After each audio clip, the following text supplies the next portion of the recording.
মৰমৰ ছাত্ৰ ছাত্ৰীসকল, আজি আমি অসম জাতীয় বিদ্যালয়ৰ পঞ্চম শ্ৰেণীৰ নতুন গণিতৰ অনুশীলনী 3A ৰ 5 নম্বৰ আৰু 6 নম্বৰ আলোচনা কৰিম। 5 নম্বৰ চোৱা কি আছে, খালী ঠাই পূৰ কৰা। ইয়াত আছে 45ৰ আটাইতকৈ সৰু উৎপাদকটো ডেছ।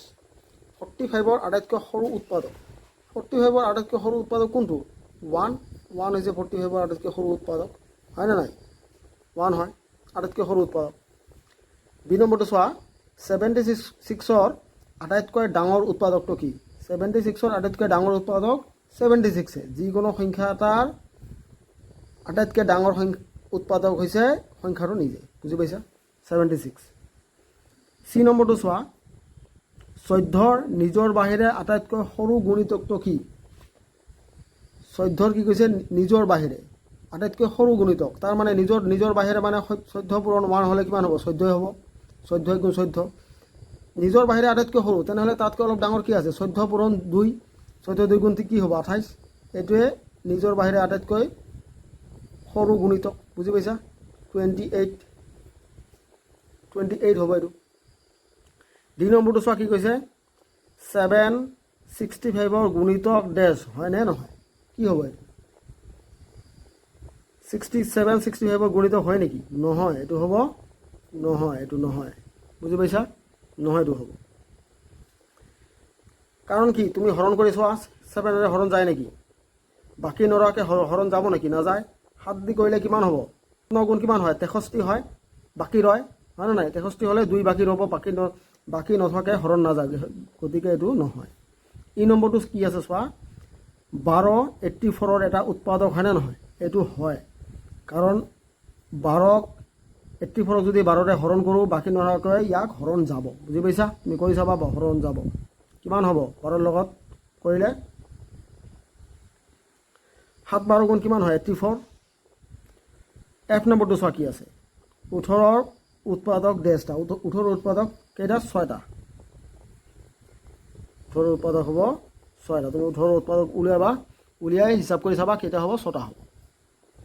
জি নম্বৰটো চোৱা কি আছে, 1ৰ বাহিৰে আন যিকোনো এটা সংখ্যাৰ কমেও ডেছটা উৎপাদক থাকে।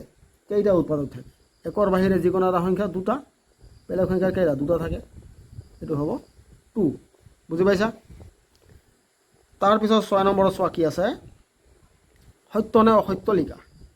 আমাক কি কৈছে? সত্য নে অসত্য ইয়াত চাব কৈছোঁ, কোনটো সত্য কোনটো অসত্য। এ নম্বৰটো চোৱা কি আছে, এটা সংখ্যাৰ উৎপাদক অসংখ্য থাকে। এইটো এটা সংখ্যাৰ উৎপাদক অসংখ্য থাকে নেকি? নাথাকে, এইটো ভুল, এইটো হ'ব অসত্য। মই এনেকৈ পূৰণ চিন দিছোঁ, বুজি পাইছা? এইটো ভুল। বি নম্বৰটো চোৱা, এটা সংখ্যাৰ গুণিতক অসংখ্য থাকে, এইটো শুদ্ধ। এটা সংখ্যাৰ গুণিতক অসংখ্য থাকে, তুমি পূৰণ কৰি যোৱা, ধৰি লোৱা 5ৰ গুণিতক, তুমি 5ৰ লগত পূৰণ কৰি যোৱা, হৈ থাকিব, গৈ থাকিব, হয় নাই?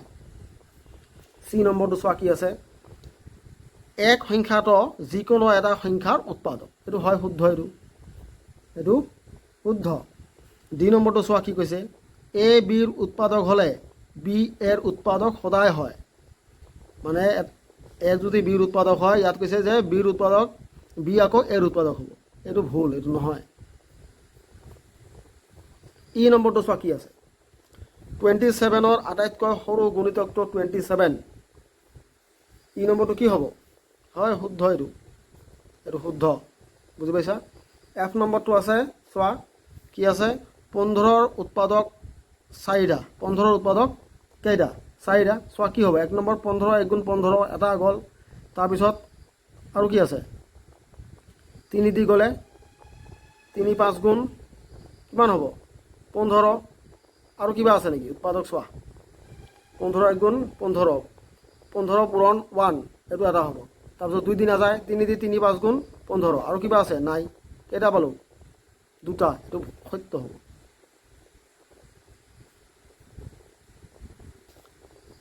এবাৰ চোৱা জি নম্বৰটো কি আছে, 237 সংখ্যাটো 237ৰ এটা উৎপাদক, এইটো কি? সত্য। এইটো প্ৰতিটো সংখ্যাই, 8 নম্বৰ, প্ৰতিটো সংখ্যাই নিজৰ উৎপাদক, এইটো সত্য, বুজি পাইছা? তোমালোকে মোৰ ভিডিঅ'বিলাক চাবৰ কাৰণে মোৰ চেনেলটো ছাবস্ক্ৰাইব কৰিবা, আৰু তোমাৰ বন্ধু বান্ধৱীৰ মাজত মোৰ চেনেলটো শ্বেয়াৰ কৰিবা। ধন্যবাদ।